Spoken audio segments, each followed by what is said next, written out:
और उसके बाद जब ऑस्ट्रेलिया को आउट क्लास कर दिया, मेरा मतलब है कि पहले 7 विकेट्स गंवाई, उसके बाद ऑस्ट्रेलिया ने अपनी अगली 2 विकेट्स भी गंवा दी नेक्स्ट डे, बहुत ज़्यादा रन नहीं बना पाए हैं।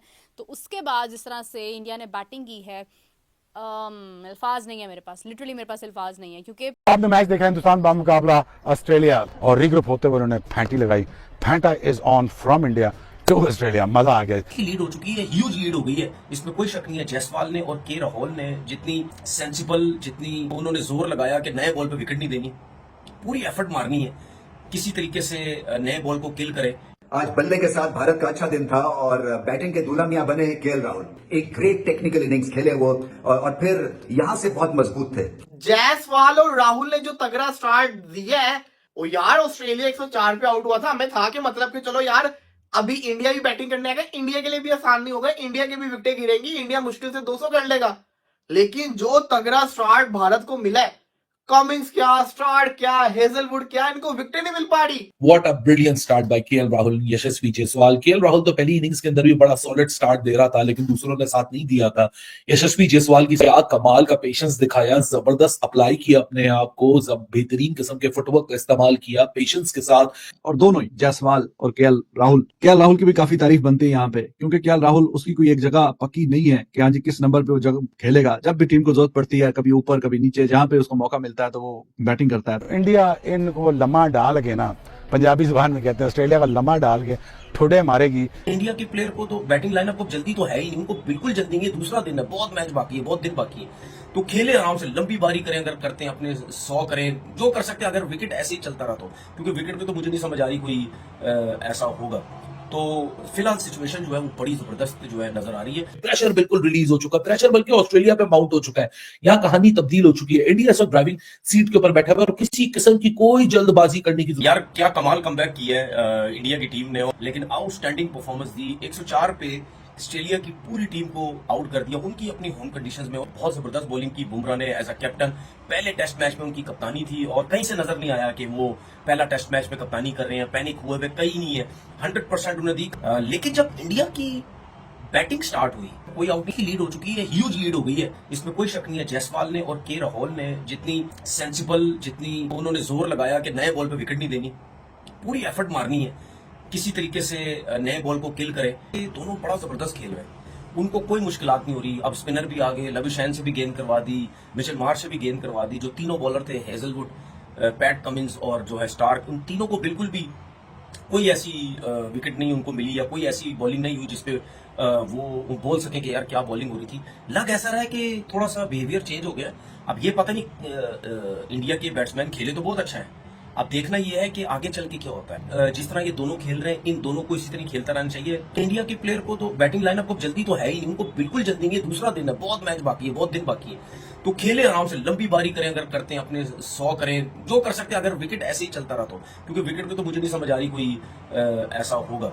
तो फिलहाल सिचुएशन जो है वो बड़ी जबरदस्त जो है नजर आ रही है। हाँ, भारत को एक ऐसा ड्रीम स्टार्ट मिला है जो लोग तरसते हैं ऑस्ट्रेलिया में मिलने के लिए। ये हो तो हो क्या रहा है, कल जो टीम 150 पे ऑल आउट होगी, उसने तो क्रिकेट ही बदल के रख दी है। पहले 104 पे ऑस्ट्रेलिया को ऑल आउट करना, उसके बाद ऐसी बल्लेबाजी करना कि ऑस्ट्रेलिया का तो बुरा हाल होके रह गया। ऑस्ट्रेलिया के अंदर टॉप ऑर्डर कामयाब होना, ये हो तो हो क्या रहा है। वो यार ऑस्ट्रेलिया 104 पे आउट हुआ था, हमें था कि मतलब कि चलो यार अभी इंडिया भी बैटिंग करने आएगा, इंडिया के लिए भी आसान नहीं होगा, इंडिया की भी विकेटें गिरेंगी, इंडिया मुश्किल से 200 कर लेगा। लेकिन जो तगड़ा स्टार्ट भारत को मिला है, कमिंस क्या स्टार्ट, क्या हेजलवुड क्या, इनको विकेटें नहीं मिल पा रही। जायसवाल और राहुल ने जो तगड़ा स्टार्ट दिया है, ये रोहित शर्मा की टीम में जगह बनना मुश्किल हो जाएगी अगर ये चल गए। और ये हो गया है क्या आउटस्टैंडिंग, मैं तो कहूंगा आइकॉनिक स्टार्ट। 5-5 4-4 चौके मार दिए हुए हैं, सुकून से खेल रहे हैं, रिलैक्स खेल रहे हैं। जो भी है इस पिच पे अगर आज हम देखें तो वो खौफ नहीं है जो कल खौफ था।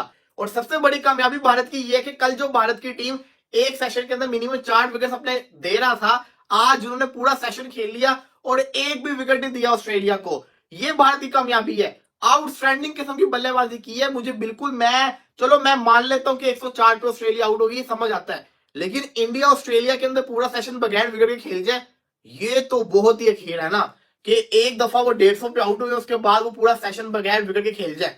ये तो मानने को दिल ही नहीं कर रहा, लेकिन ये रियलिटी है, ये हो गया है, ये करके दिखा दिया। और इसकी सबसे बड़ी वजह है केएल राहुल। इतना ठंडा, इतना पॉजिटिव इंसान है कि उसको आपने इतना अरसा उसकी जगह से छीने रखा है एज एन ओपनर।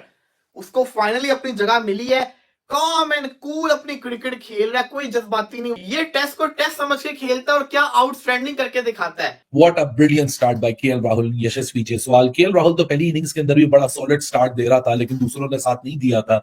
यशस्वी जायसवाल की क्या कमाल का पेशेंस दिखाया, जबरदस्त अप्लाई किया अपने आप को, बेहतरीन किस्म के फुटवर्क का इस्तेमाल किया, पेशेंस के साथ अपनी रेजिस्टेंस को शो किया कि अब जो पहली ओपनर्स हैं उन्होंने एक हैवी स्टार्ट इंडिया को दे दिया। एक प्रेशर बिल्कुल रिलीज हो चुका, प्रेशर बल्कि ऑस्ट्रेलिया पे माउंट हो चुका है।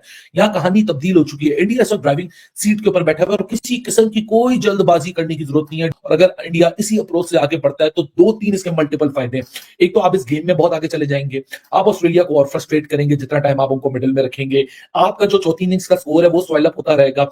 और जो सबसे बड़ा फायदा है कि अगर आने वाले बैटर भी वही काम करें जो यशस्वी जायसवाल और केएल राहुल ने इस विकेट के ऊपर किया, तो सबसे बड़ा फायदा क्या मिलेगा कि आपको गेम टाइम मिलेगा। आपको ऑस्ट्रेलिया की फुल फ्लेज बॉलिंग टीम के खिलाफ एक मैच बेस्ड सिनेरियो के अंदर आपको अपनी जो कहते हैं ना गेम टाइम नहीं है, साइड मैचेस खेलने चाहिए, टूर मैचेस खेलने चाहिए, और जो बैटर स्ट्रगल कर रहे हैं उनको यहाँ एक अपने लिए भी एक कुशन मिलेगा कि वो उसके ऊपर बिल्टअप कर सकते हैं। But what a brilliant resistance and resilience and the gritty show that has been put up by KL Rahul and Yashasvi Jaiswal, and that was a way to go forward. Run आपने जोड़े हैं एक डिसेंट स्ट्राइक रेट के ऊपर, यानी current run rate अगर मैं देखूं तो 3.23 का, which is a very impressive because of जो स्टेक्स हैं वो बिल्कुल यहाँ लो हो चुके हैं टीम इंडिया के लिए इस वजह से, क्योंकि अब प्रेशर माउंट की जो सिचुएशन है वो ऑस्ट्रेलिया की तरफ है, आपके लिए या पैल्पिटेशन इतनी ज्यादा नहीं है। सो आपका जो फोकस है वो अब अपनी गेम के ऊपर है। You need to concentrate, you it will going to help you to concentrate much better what was the scenario in the first innings. So इससे ज्यादा बेहतरीन आगाज मुझे नहीं लगता कि कोई डिमांड कर सकता था, लेकिन यशस्वी जायसवाल की बात करूंगा। केएल के पास एक्सपीरियंस है, अभी बहुत डिबेट लोगों ने स्टार्ट कर दिया कि रोहित आएगा, गिल आएगा, केएल किधर जाएगा।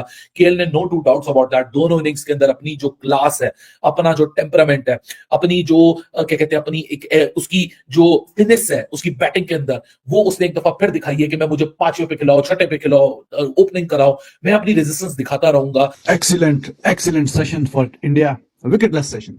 कमाल है यार, कल 17 विकेट गिरे और आज उसी मैच के दूसरे दिन उसी पिच पे मैच चल रहा है और पूरा सेशन जो है विकेटलेस। और दोनों ही जायसवाल और केएल राहुल की भी काफी तारीफ बनती है यहाँ पे, क्योंकि केएल राहुल उसकी कोई एक जगह पक्की नहीं है कि हाँ जी किस नंबर पे वो जगह खेलेगा। जब भी टीम को जरूरत पड़ती है, कभी ऊपर कभी नीचे, जहां पे उसको मौका मिलता है तो वो बैटिंग करता है। और जाहिर है कि कोई विकेट नहीं गिरा, जो कि बहुत एक एक्सेप्शनल किस्म का काम किया है। और ये बात आप जहन में रखें कि ये इंडिया अपनी फुल स्ट्रेंथ साइड के साथ नहीं, फर्स्ट चॉइस प्लेयर्स के साथ नहीं खेल रहा, लेकिन ऑस्ट्रेलिया अपनी more less first choice players के साथ खेल रहा है। उस ऑस्ट्रेलिया के खिलाफ ये मुकाबला चल रहा है। ऑस्ट्रेलिया का कोई ऐसा प्लेयर बाहर नहीं है कि जिसको वो बोले कि हाँ ये होता तो टीम और भी अच्छी हो जाती, कि अगर ये ABCD व्हाटएवर उनके जो फर्स्ट चॉइस थे सारे और सारे घर में खेल रहे हैं। लेकिन टीम इंडिया में ऐसा नहीं है, रेगुलर कैप्टन नहीं है उनका, रोहित शर्मा नहीं है, गिल जो कि अभी एक अच्छा एस्टैब्लिश बैटर है वो नहीं है, मोहम्मद शामी अगर फुली फिट होता तो वो यहाँ पे बॉलिंग कर रहा होता। तो इंडिया इसके बावजूद कि उधर जाके खेल रही है, अपने बैकयार्ड में नहीं खेल रही और वहां पे जाके खेल रही है, फर्स्ट चॉइस जो 2-3 प्लेयर हैं वो भी अवेलेबल नहीं है, उसके बावजूद जो परफॉर्मेंस है वो बड़ी शानदार है।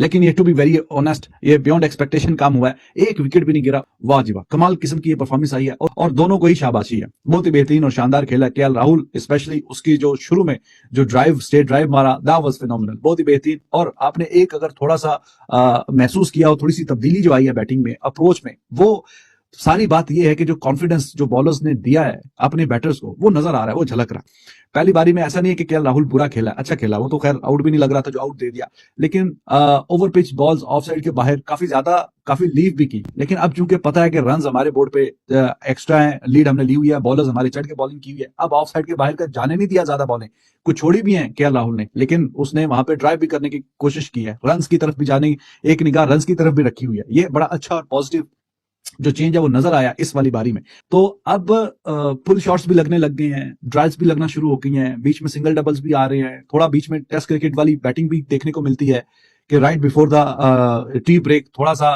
कॉशियस भी होकर खेले कि चलो ठीक है टी ब्रेक होने वाली है, तो कहीं ना कहीं गेम सेंस भी प्रिवेल कर रही है, अवेयरनेस भी आ रही है। हर एतबार से बड़ी बेहतरीन और शानदार परफॉर्मेंस जो है वो इस पेयर ने दिखाई, शानदार परफॉर्मेंस दी है। और मैं यही कहती हूँ भाई, परफॉर्मेंस देखो, छोड़ दो चैंपियंस ट्रॉफी में कौन आ रहा है कौन नहीं आ रहा, परफॉर्मेंस देखो यार आप लोग। क्या शानदार परफॉर्मेंस वो दे रहे हैं, उनको अपनी खेल से मतलब है। इतना अगर नफरत होती इंडिया के दिल में पाकिस्तान के लिए, लिटरली वो पाकिस्तान के साथ मैच खेलने से ही मना कर देता। वो कहते हैं जिंदगी में कभी पाकिस्तान के साथ मैच नहीं खेलना, बट दे नो कि आई बॉल्स होते हैं वहां पर और उससे आपको कितना फायदा हासिल हो सकता है। तो वो हमेशा से इसीलिए स्मार्ट है ना, इसीलिए हमसे आगे हैं। हम लोग हमेशा इसी सोच में बैठे रहते हैं कि नहीं यार हमें एक शेल के अंदर बाउंड रहना है। यार आपको सोचना पड़ता है कि क्रिकेट आपकी इकोनॉमी को कितना बेहतर करती है, क्रिकेट आपको ओवरऑल कितना फायदा दे सकती है, आपकी टूरिज्म को कितना फायदा दे सकती है। एक इंडिया अगर पाकिस्तान नहीं आ रहा तो बाकी इतने सारे कंट्रीज आ रहे हैं, डेफिनेटली फर्क पड़ता है। अगर इंडिया नहीं आता पाकिस्तान में तो डेफिनेटली फर्क पड़ता है। लेकिन